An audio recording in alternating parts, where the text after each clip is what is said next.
Hello, Scott. How are you, my friend? I am doing well, Avish. I am just enjoying time in the summer, still working my butt off like everyone else does, but having some fun at the same time. How are you doing I'm with doing one, two, three kids? three children now. So as many people in my position, the summer is awesome, but busier than the rest of the year because now the kids are all home and we've got to entertain them and occupy them. Oh Uh, yeah. so yeah, it's amazing. The time we're recording this, it's like mid-July already. I'm like, oh my goodness, it's amazing how fast these things go by. Which is cliche, but it's cliche because it's true. Yeah, absolutely. Absolutely. I'm excited to be on the podcast, man. Thank you for having me. My pleasure. And so I have known you for a large number of years now. We are both speakers. We met through the Speakers Association. Many people listening, however, may not be as familiar with Scott Lesnick and the Scott Lesnick experience. So, could you give us, just for people who are unfamiliar with you and your work, just the 30, 60-second overview? We're going to dive much deeper into it, but just the overview of kind of who you are, what you speak about, and Yeah, absolutely. I'm a guy who was in corporate America, decided to take a plunge and got a lot of help and mentoring from people. And I wrote a book and decided I'm going to be a professional speaker. And that went into leadership, generations, and navigating change. And I found a family of speakers, a large group inside the National Speakers Association and outside. And it was just very helpful. It helped propel me along. And now I pinch myself. I'm a global leadership keynote speaker, and I get to travel around and meet incredible people, present at conferences, and they even give me a check too, which is kind of cool. yeah, it is a great feeling. And I wanted to talk with you on this podcast because, you know, a lot of speaking is about stories and sharing Mm, your story. And and a lot of speakers have interesting stories, right? yeah, yeah, Your story, though, is one of those, like, holy cow stories. It's almost like a Hollywood story, really. It's yeah, definitely the type of thing you would see made yeah. into a movie. Um, and it could go anywhere from like a Liam Neeson, I'm a badass Taken type story to like a Lifetime like sensitive. It's so I'm speaking vaguely here because I want you to share more, but I don't want to go into telling your story. But for people listening, your first book was called Kid Jacked, uh, a father story, and Yeah. it's a story about how your kids were essentially kidnapped and all you went through to get them back. Yeah. So now that's your story. I don't, and we don't need like this is a whole book, so we could just spend an hour you telling a story, which would be fascinating. But on a high level, because I went through the book again. I have a lot of questions. Oh. Um, but on a high level, could you share with people sort of what that experience was? Because it's horrifying and inspiring, all sort of at the same time. And I learned that I had something known as a signature keynote, and I wasn't a trained professional speaker, so I had to learn how to do that. And a signature keynote is something that you earn. Maybe you're blind and you climb every one of the top summits around the world, or something else. Something happens that's unique, and you want to share it because of the messages. And I finally got up the nerve to write the book, or maybe not even the nerve. It just kind of came out. And then I was like, well, what do I do with it? And being a speaker seemed to be a good way to sell the book. But Mhm. turns out speaking was really what I wanted to do. So basically, it's the true story of how a guy, me, figured out a way to rescue his two little kids that were kidnapped by my ex-wife to the Middle East. And I couldn't get them returned because there were no signed international laws requiring them to be returned. So it's basically a story of what do you do? How do you find out more about yourself? Mhm. And how do you keep your act together when the world's crumbling around you? So I'm able to take the story because it ends well and I get the kids back, um, and bring it into people's lives and go, well, you're going through this, you're going through that. Here's what I did, here's what worked, and here's how I, while working at a Fortune 500 company, managing sales teams, here's how I kind of kept my act together. Here's what works, and this is what I did, and I think it may help you as well. And so I share the stories. I take them on, a journey, and I also bring it back to them a bunch of times for that particular keynote. And it because it ends well, and I got the kids back, and a judge back in the day, which was not popular, awarded me primary placement of two little kids, and I had the honor and pleasure of raising them most of the time. But teenage years can be a little wonky. I learned a lot about myself. I did not realize I was a tough mofo.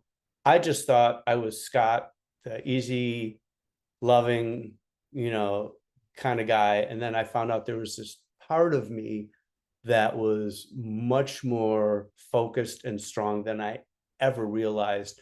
Pretty sure that never would have come out had this not happened. So I just try to tie all this into what people are going through professionally and personally, and over the years, with polish and really working it for so many presentations, it got really good, and it seems to land for groups when I'm speaking, and that's a Yeah, and big one. so I'd like to dig into the story a little bit, if Yeah. that's all right. I know you're very private and don't like to share this story at all. Uh, Yeah, it's out there. Come on, yeah, I wrote a book. My life's an open book, right? yeah, which is great because it helps so many people, right? Sharing this tough story. Yeah. So just for context, you had mentioned when your ex-wife kidnapped your kids, but at the Yep. time she was still your wife. He was. And I'd like to kind of just start with a little bit of that sort of time frame, right? Because, Mhm. well, again, I don't want to tell your story, so Nope. just if you could share kind of the initial, like how she took them and how you found out. Yes. She, I woke up one morning and the kids were gone. It was that simple. Mm-hmm. And she had taken them back to the Middle East, to her family. And when I called to ask what was going on, she said, "You've done nothing wrong. I love you, but I can't be in the US anymore. I need to be with my family. I'm going to raise the kids here, and you need to move on with your life."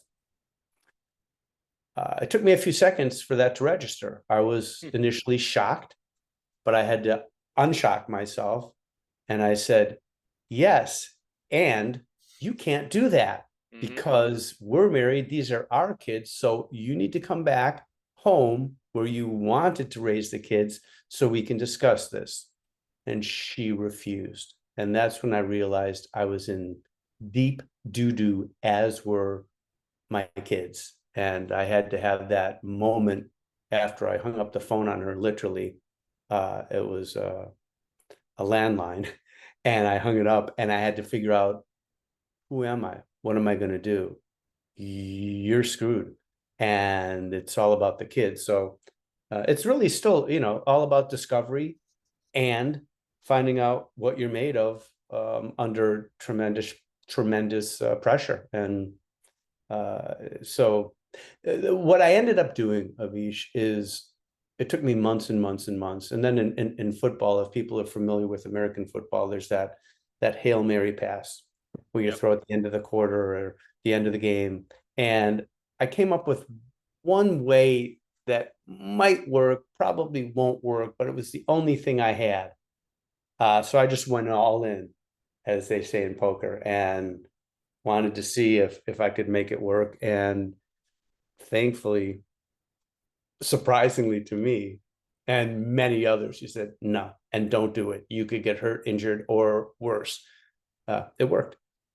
Yeah, and again, I'm not going to go into too many specifics. I do want people to Yep. read the book Oh, because it's fascinating. But there's some amazing lessons in there, and I want to start with a few of them. Number one, something you just said, which is, and I got this message in the book, kind of in the early parts when this first happened, is everyone was telling you not to do this. So many oh people yeah. are telling you, let it go, move on. Like they're basically telling you, let go of your kids, move on with your life. And in my parlance, they're basically saying, yeah, but to you. You were like, I got to get my kids back.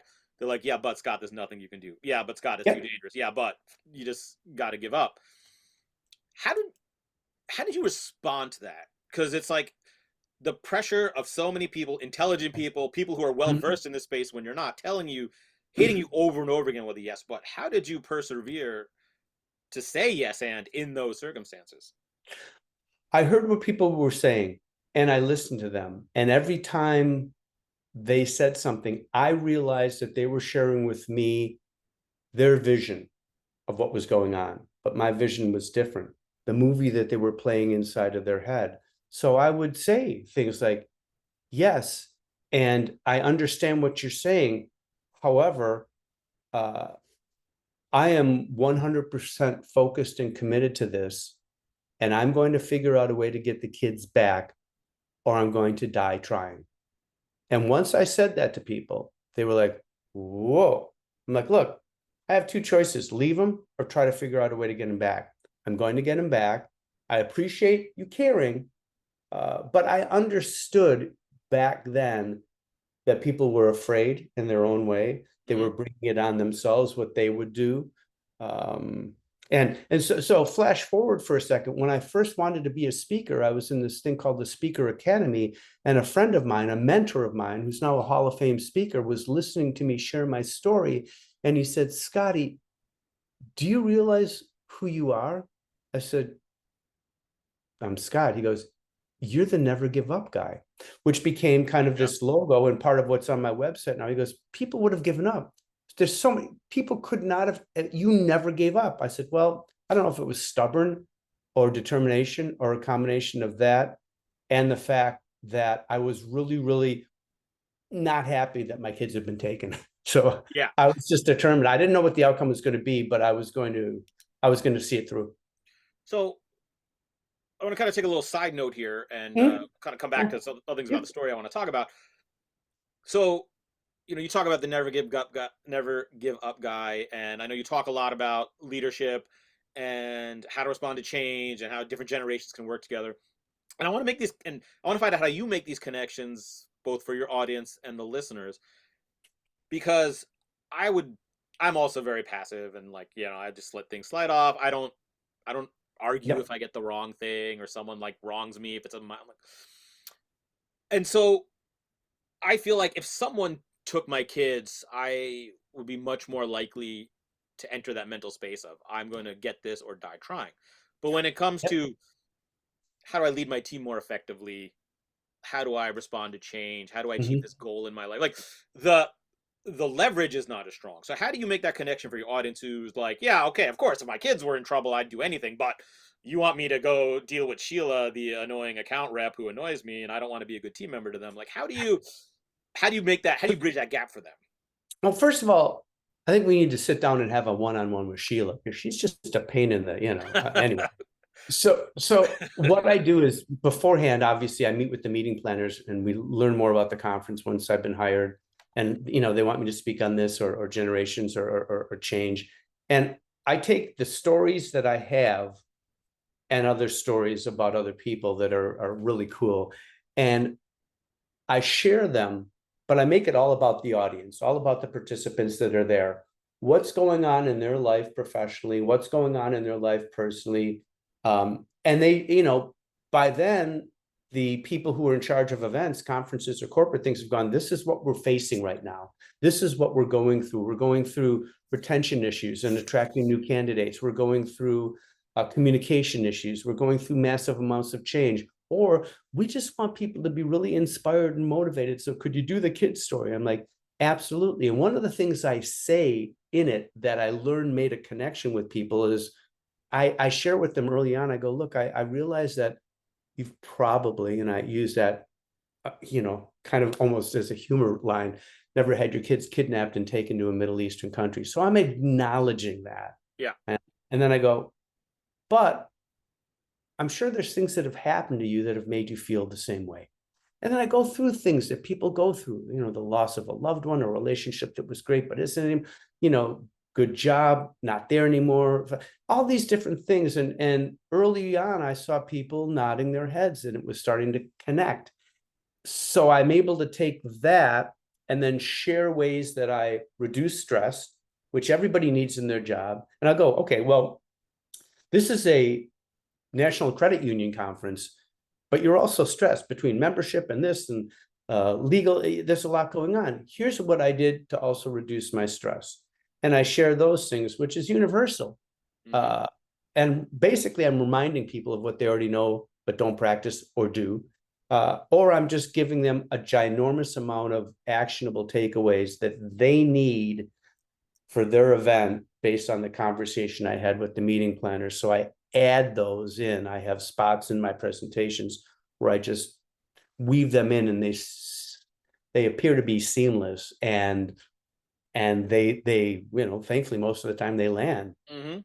Right. And So thankfully, most people don't have to ever deal with their kids being kidnapped. correct. But you talk about how we all deal with things that create these similar feelings, and here's kind of what I did about it. Absolutely. Here's what you can do about it. So, um, along those lines, kind of getting back to the story a little bit, you talk about your Hail Mary Mm, attempt, and I love this. And by the way, you use this language specifically in the book and in your TEDx talk, which I didn't mention. You have a TEDx mm. talk as well, which is gosh, I forget the title, but I'll put a link to it in the It's show notes. it's It's about about being resourcefulness, resourceful. yeah. Yeah. And you say that in your and I love this because I also talk about creativity and problem solving. Yeah. You said that you were so focused on going around your ex-wife, like you were thinking about, can I hire someone to kidnap her? Can I like Liam Neeson? Can I break in there and grab Absolutely. my kids back myself? So your thing was, how can I go around my wife? The solution to your problem came when you changed your perspective and question, and instead said, Correct. how can I go through my wife? You're right. And Absolutely. I think that's such a powerful. So before I kind of get in and breaking down with you the creative problem solving benefit of that, can you just share that little bit of kind of what changed in your perspective and how you made it work? Yeah, it was just an aha moment. I was literally shaving, and I was looking at myself in the mirror, and my eyes were darting back and forth between my face and this picture I had of the kids 3 weeks before they were kidnapped, kidjacked, and I was trying to figure out what I was going to do. And then I just went into this neutral space in my mind, and I'm shaving and I'm looking at the picture. And that's when it hit me. I'd been doing all this plotting and planning and role playing with people, incredible people who I opened up to. And that's one of the things I share about how to open up when things are tough and why it's so important. And I kept on thinking, I'm trying to go around Lisa, and I'm having no success at going around her. I can't even come up with the right things. And that's when it clicked. You dummy. What you need to do is go through her. The only way this is going to work is if you go right through her, you appeal to her emotion, you put yourself out there. And so at that moment, I realized, okay, you're now an actor. This is your role. You are the leading actor in this movie, and you need to stay in character the whole time, every second, and have the answers the same for anyone in her large family that asks questions, so that maybe she will buy in. Because if she buys in, you can get the kids back, maybe. But Right, so your going plan around her, here, your initial thought was, how can I take the kids back from her or convince her to yep, come back or bring the kids back? You yep, changed it to, how can I make her believe that I have accepted her edict, yep, that if you want to be, you're welcome to move here if you want. yes, yes. And I decided that the way to do that was give her everything she wanted. She wanted to live there. She had said to me, it doesn't matter where we live, Scott, as long as we're together, that's all that matters. She said that to me for several years. So I decided I would use that line and some other lines and just try to get permission to visit her Yeah. after months and months and months. And finally I did. She told me where she was.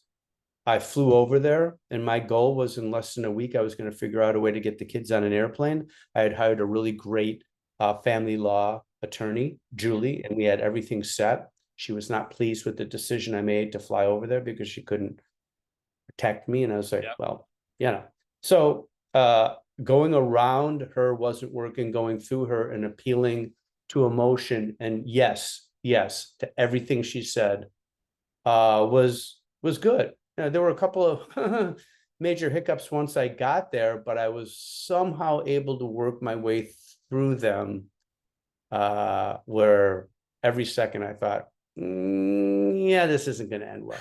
Well, what's amazing is when and I apologize, I'm giving stuff away in the book, but That's and okay. I'm not going to go into the specifics. When I first heard the story, I did assume, when you talk about how I got my kids back, I did assume that you were going to like sneak in there and get the kids Yeah. away with that anyone knowing, and there's gonna be that tense like Argo moment where you're on the Mhm. plane waiting for the cops to storm it. Um, Yes. but what you did is so much. I mean, a lot of it's so much more realistic in that you didn't just bring the kid. You you got on the plane to come back with your ex-wife, like with Lisa was on the plane with you, which is, I mean, it's just a brilliant solution. I think this. Well, go ahead. You're She, I had told her, complete lie, and her family, that I was going to move to Israel, but we needed to sell our home. We needed to get everything together, and it's going to take months. I can't do this alone. I need her help. So I'm telling this to her, and I'm sitting outside one day on the family's patio, and it's in the mid 90s. I'm in the shade at a table, and it's hot. It's the morning time, and I'm just sipping some tea, trying to figure out what's going to happen. And her father Joseph comes out, and this guy was now in his early 60s. His shirt was off, and he was just built like a bear. You know, it was easy to tell he's this man of great strength and power. And I had known him, and he loved me, and he called me his son and all that. And as we're talking, he said, Scotty, I will miss the kids too much if you take them. So leave them here. My family will take care of them. And you and Lisa do what you need to do. And when you come back, the kids will be fine. And that's the one, well, nobody I ever spoke with, we never came up with that scenario. So I'm sitting there yeah. melting, looking at this guy, trying to figure out what the hell am I going to say? And then it clicked. I was in the Middle East and it was man to man. I don't know how it clicked, but I was like, well, I have one hand left I could play. So I went all in again. I said, look, I appreciate it. I really do, but it'll take months and it's just too long for the kids to be away from their mother, Yes. father. I'd like to take them back and let them be with the family. We'll all come back together. And so that was one of the times I almost felt like I was busted. And then in the end, he gave me permission.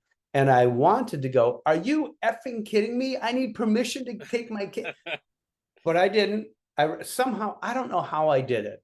To this day, but I remain calm enough because really I had no option. I'm in the Middle East. If you mess around there and trying to get your kids back, this is Israel. They're prepared for everything, Yeah. pretty much. So the only way I could get the kids back, because Israel hadn't signed this important law at the time called the Hague Convention on International Aspects of Child Abduction. Because they hadn't signed that with the US, the kids didn't have to be returned. So the only way I could do it is to get Lisa to agree to walk on a plane with our kids in tow. That was my goal the whole time once I came up with my crazy plan. And I think there's two things, I think, kind of again tying it to the audience now, our listeners, your Yeah. audience. Um, Number one, and like I said, I talk about creativity as well, and this idea of number one, switching the question, right? I think so many people are they have a problem or a goal and they just keep asking themselves the same question. They see one path and they're like, I don't know how this path is going to work, but I got to figure it out. And then they get frustrated. And what you did and what I encourage people to do is to change your path, like Yes. switch the question so you can get different answers. And it's so obvious in retrospect, but so few of Yeah. us do it. We're like, oh, I want to get in better shape. I got to go to the gym. And then you don't. Well, how can I get myself to go to the gym? Well, you don't. And you keep asking this question for months until finally you realize, like, oh, I hate the gym. My question shouldn't be how do I get myself to the gym? It's how do I be more active? Maybe you go for walks. Maybe you garden. Like, Yes. just like you got to change the question. And the silly secret is most people hate the gym. Yes. They work out, but they don't love it. Jerry Seinfeld does this great bit. He goes, I work out. He goes, nobody's ever smiling there. You don't see people smiling. It's hard. It's arduous, but there's benefits. So we go, but we don't like it. I'm like, Yeah, and yeah, if you don't like it, change the question. Or if you that's it. if you're Just if you're change trying to get it. a sales prospect and they keep rejecting you, well, the 15th call may not work, but maybe you change the question. How else can I reach them? Who else can I reach out to? What's a different approach? Right. Can we go out and have lunch? Can I take you? You're right. So changing the question is very powerful and it can have tremendous results, or sometimes you have to change it a third and fourth time Yeah, to it's got to be iterative. get. Like it's not. And I think Yeah, people will. you're I find with absolutely my right. tactics that I give people, they'll try them once and it doesn't work. Like, oh, let me go back. It's like, no, you got to like. It's a starting point. It's a process. It's trial and error. And Yeah, reading your book, like there are just so many things. Like you were kind of exploring so many different avenues until you kind of found the right yeah, one. yeah. And the other thing I like about that is this idea of like what you sort of picked for your question, your solution, was on the surface the dumbest, most Mhm. impossible one.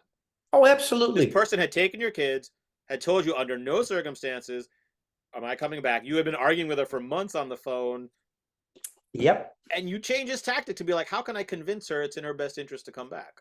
Like, you can't. That's dumb. That's stupid, right? Your initial response to that is yes, but I find that when we attack those impossible problems, that's when our greatest creativity, innovation, and solutions emerge. I agree. And I think it's in our head because we keep on saying to ourselves, yes, I can try this, but it won't work. Yes, I can try this, but it won't work. Well, try it and see what happens.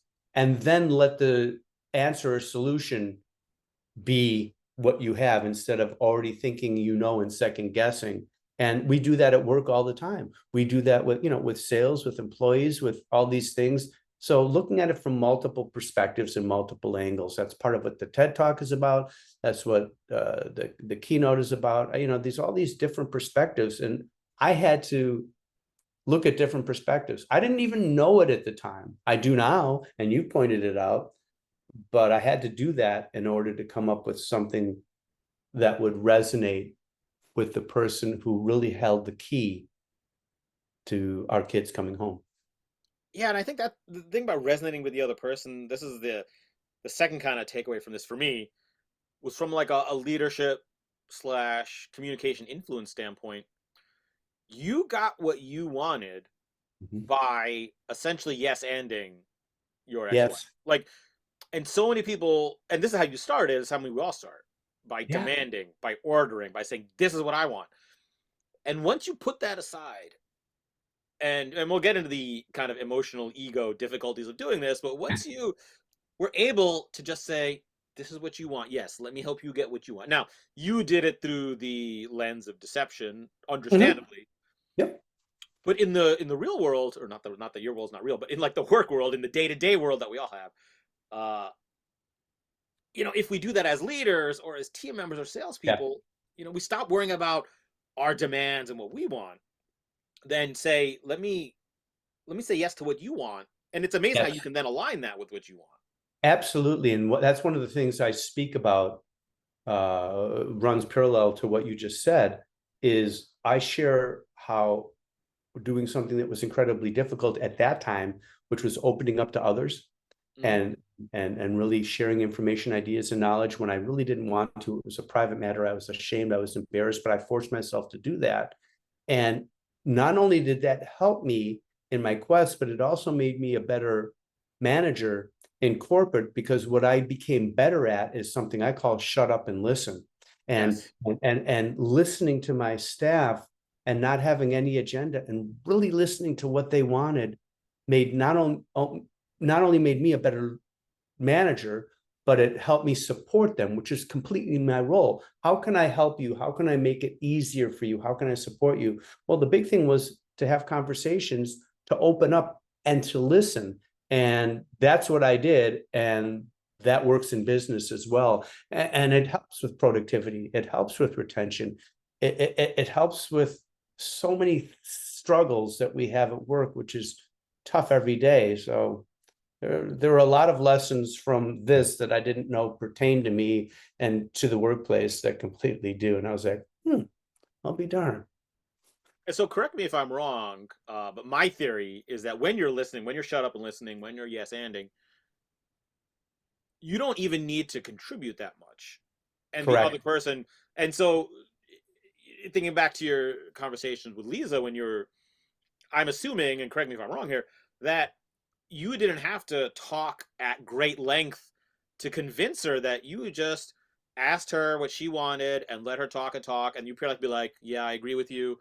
And Yes. she sort of, that the other person then in their head, because you're not disagreeing with them and letting them speak, they sort of believe you're on their side and agree with You're them. right. And we do this in conversations in the workplace all the time. We listen to people and we go, yes. And if I'm hearing you correctly, we repeat back to support what they're saying. And so I was doing that with Lisa all the time and just completely supporting what she was saying to help move things forward. And that's incredibly powerful in the workplace as well. Uh, the greatest manager and leader of people I know is, I remarried since then, quite a while ago, Meg. And she's an unbelievable leader of people. And one of the things she does when she has one-on-ones with team members is they run it. It's not about me. I'm not running the one-on-one. What do you need? Come prepared. How can I help you? This is about you. This is for you. Instead of me going, well, I need, and what she does is she listens. She guides if they need it, but she lets them come up with ideas and solutions. And that's something that I try to tie into the presentations as well, is we hire these incredible people. They're vetted, they beat out other candidates, but sometimes we don't let them fly. Sometimes we handcuff them, or we make it difficult for them to do their job, but we don't have to. If we listen better, if we support them more, and we encourage them. And you mentioned before, taking the ego out of it, wonderful things can happen. And I don't know if I had an ego in all this, probably a huge ego, but I had a determination that I never knew I had. Well, that's kind of the shift I want to take moving forward in the story and changing topics a little bit, but kind of building Yeah. off what you just said. So you get everyone back to the U.S., and then you serve your wife with divorce papers. Yeah. And it's not even remotely close to the end of the story, because now you have this Yeah. long, multiple trials and court appearances. And the thing that I want to talk about through all Yeah. this is the self-control or discipline you had to not get emotional, because as you said, especially back then, it was even less likely the father would get custody. And you understood that if you ever took the bait on the stand and badmouthed your ex-wife or got emotional or got frustrated because they were painting you in a very bad light, you got Yep. accused of things you didn't do, you got accused of Yep. abuse. I mean, I can't imagine how pissed I would be if someone accused me of like choking my son. And but you had this little part of your brain that understood that if you got emotional, it would just tremendously hurt your cause. So, and in the, I keep saying the real world because I talk about on an improv Yeah. versus the real world. So in my world, in the work world, in the real world, in my world, I talk about this a lot, how emotion drives content. Oh, And we think feelings, and I just said this in another podcast interview I did, yeah. we're taught that feelings don't matter, feelings shouldn't matter. And as I say, do you ever notice how people who say that are usually saying that when they're in a highly emotional state? They're like angry, like, I don't True. care about your feelings. Yes, Um, absolutely. but feelings do matter, and you understood that. So, and people are like, it just, they make me feel that way. So I'm curious, for a employee or manager who like how did you suppress your ego to be like, no, I'm in the right here? How did you control those defensiveness, that negative emotion, that anger? I mean, we're talking years. I can't imagine the frustration and resentment and anger. You just wanted to explode. How did you manage to not let that happen? I stayed focused on the kids, and I also had an excellent attorney and a lot of advisors. And my attorney, Julie, said repeatedly, she's going to push you. Her attorney's going to push you. They're going to do everything they can to lie, manipulate, because that's what my wife did, and make you look bad. Remind yourself, remember, it's not true. And if you don't react to it, it has nothing, it has no foundation. There's nothing they can do because they don't have proof. They're just saying things. And there was one instance where I almost did lose it. We were in the house, the kids were sleeping. Lisa came up to me and she was inches away, and she was begging me to hit her. She was egging me on, and she was doing everything she could.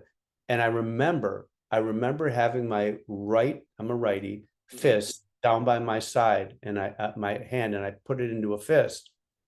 Uh, and again, something at that second clicked in, and it's like, oh, you lose everything.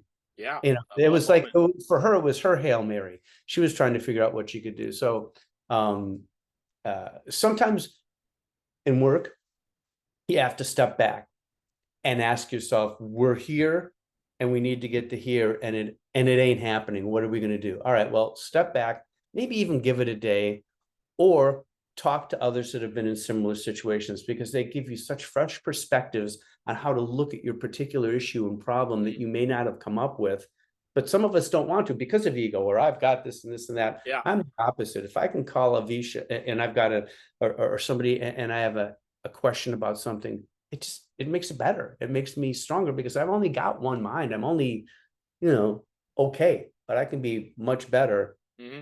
and have better results if I either step back and give it time, or if I ask others, their opinion and listen. Yeah, which is really powerful. And those, I think, are things you can do if you have the ability. The other thing I want to kind of highlight that you said is if you're in that moment, um, you're in a meeting and your boss is berating you for something that you Mm. think is unfair, Oh, or a client is in a high emotion. Like I did IT support for a little bit, right? So yeah. go figure, the Indian guy did IT support, but yeah, and I get people in highly emotional states because their computer's not working. They're like Yeah, researchers, right. and this is way back when I was not as understanding about these things as I was. So I hated it. But in that moment, like you said, knowing what your big picture goal is. Like your big picture goal in a lot of those situations, like if a manager is mad at you, your big picture goal in a lot of cases is to just get out of that meeting. And the more you say yes, but and argue with them, the longer that meeting's going to be. Yeah. And if you just listen, shut up and listen, and manage your emotion, remember the big picture, everything gets so much better. It is, and it's a real form of exercise. If going to the gym is tough, this is as difficult because it takes an enormous amount of self-control and putting your ego over here and going, you know what, I think I'm right, but if I pursue this too far, it could get ugly. And sometimes the manager needs to cool down, or sometimes it's as simple as, okay, I hear what you're saying. How would you suggest I proceed? What would you like me to do? Because sometimes the manager will be ranting and this and that, but they don't have a solution.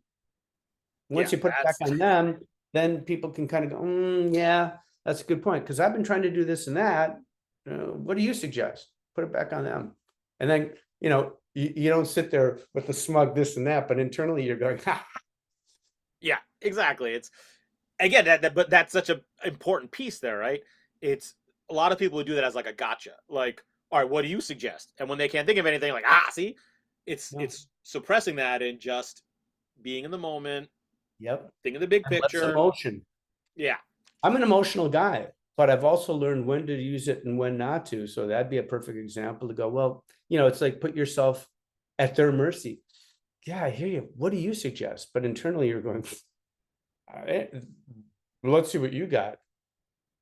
Yeah, and again, is the internal versus external is sometimes our inner Yes. yes but is going to get us into big trouble. And for you, the stakes were so high, you could have lost your kids. But for us, I Yeah. mean, you could lose a job, but you could, even though on a smaller scale, you could just make your life Yeah. miserable for the Which is a next. big deal. Yeah, these are all. Losing a job is huge. Yeah. Yeah, and so you got to like, but even in the personal life, right? I mean, I my my marriage improved once I stopped trying to be right in the arguments and just started to listen. Um, and then I can get my point across in a different way, but anytime I'd say yes, but to prove how I was right in this situation, it just made everything worse. True, And but normally you're right anyway. We don't have to get into that now, but actually. fair enough. That's an inside, that's an in the mind thought, not a actually Right. for myself. That stays between the ears. All right, this has been great. I want to talk about one or two more things, and then Yeah, of kind of chat a course. little bit Great. about some of the stuff you're specifically working on these days. But one thing I like you said right near the beginning, Mm. um, it was two things. One is about this journey force you to learn more about yourself and discover your uniqueness, and number two is that you said that you realize that wow, I'm a tough mofo inside, and my through my lens, I have this deep seated, honest to God belief that all people can perform improv comedy, and many people think they can't. Hmm. And I similarly, agree then, with you. yeah, and it's just a matter of what you learn, your mindset.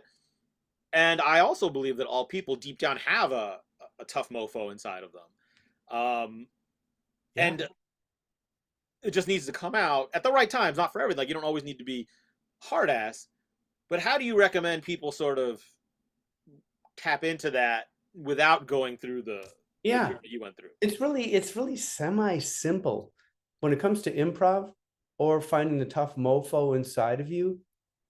and you understand this from when you first began, and then you polished it and became so good at it, at improv. It's For me, it's becoming friends with fear.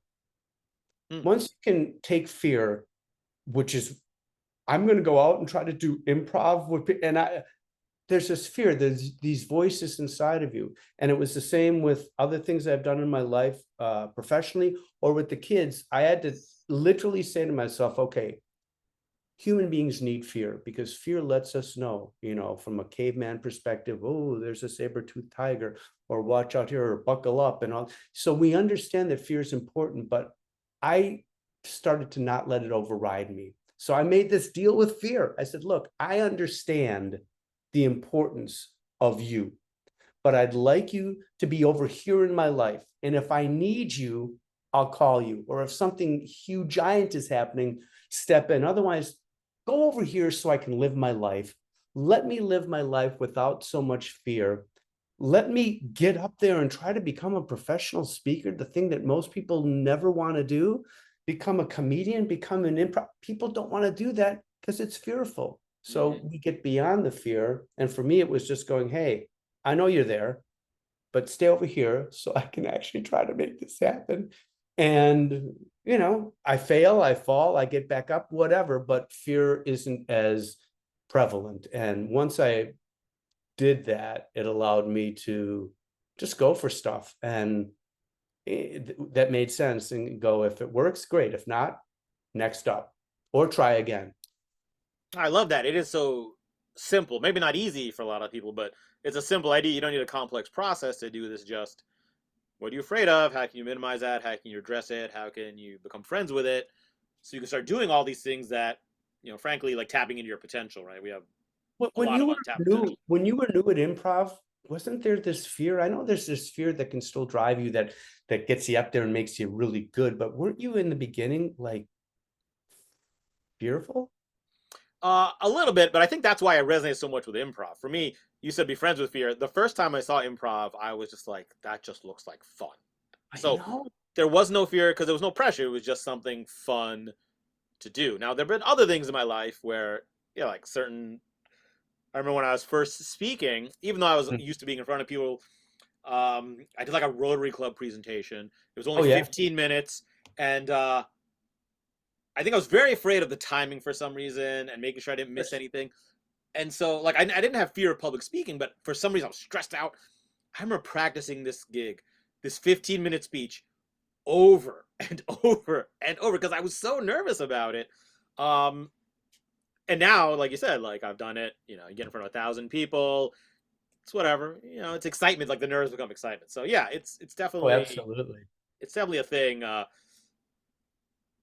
That fear is going to stop you, and if you let it stop you, it's going to hold you back from so many great things that we all deserve. So I love that idea of just making friends with it, leaning into it, and acting in spite of it. It can be there in your life, but over there, not right here all the time, because it can paralyze you and stop you from succeeding and accomplishing a lot of things you want to do, but you're not going to do it because you're like, oh, this could happen, that could happen.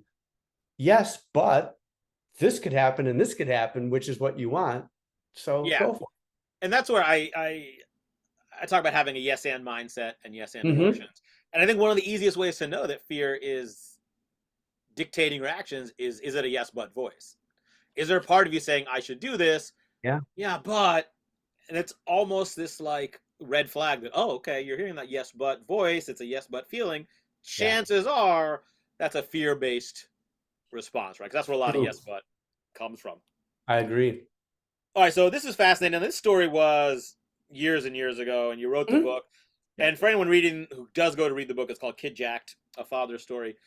You do have an epilogue in there, which is great because I was worried I was gonna have to wait to I at least know you so I could call you up and find out. But you have an Yeah, epilogue where true. it all ends. And so we were talking a little before. You've talked about this for a long time. You'll still do keynotes and tell this story, but you've moved on to Mhm. some other things as well. And you said you talk about three things: leadership, which I think we've talked about; change, which we've talked a bit about, embracing change and leaning into it, and the fear. Yeah. You also think you talk about generations and how now in the workforce there's 5 generations. Yep. So talk a little bit. How does that kind of tie into some of these messages as well? Because it seems a little bit The different on the message, the surface. message is in. generations are different than the kid story. But what I do show, first of all, is I fly millennial and Gen Z's flag really high for good reason. And I show literally based on a survey I did for 5 years and all this information and things I've collected and things I learn along the way when I bring it to a conference. I'm always up to date. Here's what works to grow collaboration, communications, attract and retain staff today. Here's what doesn't, and this is why. And this is why the different the generations are similar. This is what makes them unique. And this is why every generation, even though you may or may not be a fan of them, moves the country forward. They just do it in their own way.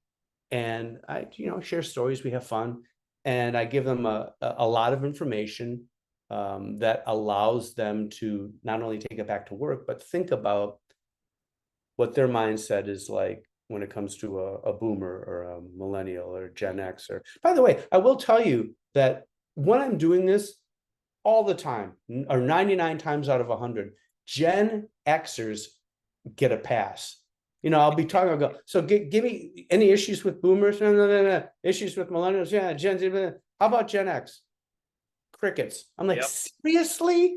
Gen X rocks. Yeah, and my wife's Gen X, and I'm like, so they kind of get this pass, even though there's a lot going on, as you know, now raising kids, aging parents, taking care of that, and so they have a lot going on, but people don't have as much concern or negative things to say about that generation, which I find wonderful, because I'm like, okay, well, I don't know how other generations can emulate them, and you can't, but Gen X kind of slides through pretty We'll take what we can get. Well, it's yeah, probably also because probably a lot of our audiences these days are Gen Xers, so they're like, oh no, we're great. Yeah, you're right. Yeah, Talk they're about actually leadership positions, our age, millennials. like it's That's true. uh, It's true, but so that's kept me busy. Generations change. Story with the kids, and it's a blast. I'm honored every time somebody wants me to speak at their conference or in their corporation. It's their business. It's wonderful. well, that's a great transition. We're kind of coming to the end of our time. So I'm gonna ask you one more question, Yeah. a small one. Before that, just share with people who want to learn more about you, maybe if they've got an event coming up, or if they're in a company and they want to bring someone in to talk about generations or change their leadership, or just want to learn more, but get your book. What's the best way to kind of find you and contact you? The easiest way is just go to my website, Scott Lesnick, LESNICK.com. You can contact me. You can find out about me. There's videos, books. There's a form to contact. My phone number's right there. You can call me. And when you call, I actually answer. My team doesn't. It goes right to me, because you're calling. You don't want to have to go through people. You want to talk to the guy who's on the website. So scottlesnick.com is the easiest way to find me. And then I'm speaking around North America, which is great too. Fantastic. And is your TEDx talk on your website as well? It is. It's there. It's all over the place. And it's interesting. That was an unbelievably wonderful event. It was 16 minutes. It took me 5 months to do and rehearse and to get down. And I had a friend go, "Hey, when are you doing another one? I really liked it." And I'm like, "Never." They're like, "Why?" I'm like, "Because it's really, really hard." Yeah, I did one of those same experiences. I remember. Was it in Boca? Yeah, mine was Boca. Where I live? Oh, you live? Did you live there when I was there doing it? Nope. Oh, okay. Time together. I was in Milwaukee. We moved on. Gotcha. Okay. Wife got a job here, and so. But I will tell you, just that one TEDx video on top of my other videos, that gets me booked. People look at it and they call it a TED Talk. I saw your TED Talk, and I'm like, I really liked it, and so that was one of the many reasons I did it. I knew it'd be a challenge and so forth, but it gets people interested for conversations, at least, and a lot of times that moves on to booked gigs. Yeah, I've had that happen too. People it just looks impressive. So I make sure whenever I email someone who's emailed me, I'm like, for more information, go to here. Here's my TED Talk, or I call I'm honest, I TEDx. I don't. I do too. I call it TEDx. Yeah. Yeah, Awesome. So yeah, absolutely. go to scottlesnick.com, check out Scott's material, check out his books, videos, TEDx talk, all that great stuff. It's awesome. All right, so the little question I kind of want to end with here Yeah. is I I believe the world would be a better place if everyone made one small change, which is they started with a default mindset of yes and instead of yes but. If we approach situations instead of our first thought being yes but, we just made our first thought yes and, I think everything would get better. Hmm. So from your perspective, what is a small change that if everyone did, it would just make the world, doesn't have to do with yes and yes, but for you, from what you've done, Yes. what's a small change that if people did, it would just make their lives easier or would make the world a better place? Become a better listener. It's Love it. that simple. When I became a better listener, because I was a pouncer, I would interrupt. Yeah, and once realized I was doing that and I worked my tail off to become a better listener, it changed my life for the better. No doubt. I could give you 10 things, but one, become a better listener. It opens up the world. You get more respect. You get more of what you want because you're listening. It changed things for me in Yeah. a really positive way. And the way to do that in your own words is just shut up and listen.